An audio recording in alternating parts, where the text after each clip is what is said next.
You ever look at giants like Udemy and Coursera and just wonder, how on earth did they conquer such a crowded market? Well, today we're going to pull back the curtain and look at the brilliant playbooks that made them household names. So let's just get right to the heart of it. How do you win in a super crowded market? I mean, think about it. Everyone is selling pretty much the same thing: online courses. How do you stand out? This is a huge question, and it applies to way more than just e-learning. But you know what? The answer is actually surprisingly simple. You win by playing a completely different game. It's not about just having a slightly better product. So what does that mean, play a different game? Well, it means that each of these giants, Udemy, Coursera, Masterclass, and the rest, they didn't just compete. They chose a totally unique story, a different angle. And honestly, that made all the difference. All right, so let's dig into the first playbook. We're calling this one Selling Trust. For some of these platforms, you have to realize the product isn't really the course content itself. Nope. The real product they're selling is a promise. It's the guarantee that what you're spending your time and money on is actually legit and valuable. Okay, and this is where it gets really interesting. You've got two different companies here, both selling the exact same idea, trust, but they do it in completely opposite ways. You look at Coursera, and they're all about those big, shiny university logos, right? Yale, Stanford, instant credibility.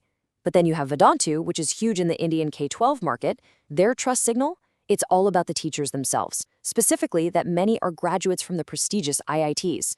See? Same destination, totally different roads to get there. So for Coursera, the whole strategy is about milking that authority for all it's worth. First, they partner with these top-tier universities for that instant, wow, this is legit factor.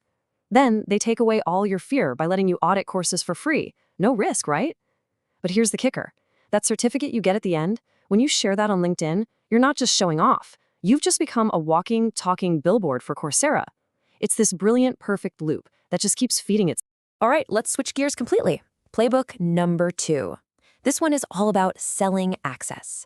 So if Coursera is kind of like the exclusive velvet rope club, this strategy is the total opposite. It's about throwing the doors wide open and becoming this huge, sprawling marketplace for learning. And the engine driving this whole thing is something called marketplace-led growth. This is Udemy's secret sauce, for sure. Just think about how it works. Anyone, and I mean anyone, can create a course. That means a massive library of topics, which pulls in more and more students. And guess what? All those students attract even more teachers who want a piece of that audience. It's this incredible flywheel that just gets bigger and faster, basically growing the platform all by itself. And when you break it down, you see that every single piece of Udemy's strategy is designed to feed this access machine. The instructors, they're basically a giant decentralized marketing team. Every course page is an SEO goldmine, pulling in traffic from Google. And they make it feel local everywhere with different pricing and languages. See, they're not really selling courses. They're selling a much bigger idea, that knowledge shouldn't have any gatekeepers. Okay, on to our third and honestly most fascinating playbook, selling identity. Now, this one's different. It's not about learning a specific skill for a job. It's not about a piece of paper. This is about selling you, a better version of you. It's about aspiration. And just like with trust, we see two companies tackling identity from completely different angles. You've got Masterclass, which is all about selling the dream, right? The idea that you can learn from the absolute best and get a little closer to their genius. Then you have LinkedIn Learning, which sells something much more urgent. It sells professional survival, the need to stay relevant so you don't get left behind. One is a want, the other is a need. This quote just nails it for Masterclass. Their product isn't about getting a promotion. It's about proximity to greatness. They're not trying to beat Coursera. They're trying to beat Netflix for your evening. It's pure psychological genius. They're leveraging something called the halo effect, this idea that because someone's a brilliant chef, they must be a brilliant teacher too. And that's why the high-end cinematic production isn't just a nice touch. It is the marketing. Now, LinkedIn Learning strategy is just brilliant. And it all comes down to one word: context. They don't sit around waiting for you to decide you need to learn something. No, they show up at the perfect moment. You're updating your profile. You're looking at a job posting. You're checking out someone else's skills, and bam, there's a course suggestion. They use data to find that exact point of anxiety or ambition and make learning feel like the only logical next step. Absolutely essential. Okay, so we've looked at 3 totally different playbooks, right? selling trust, selling access, and selling identity. But what's the one thing that connects all of these winners? What's the one rule they all follow?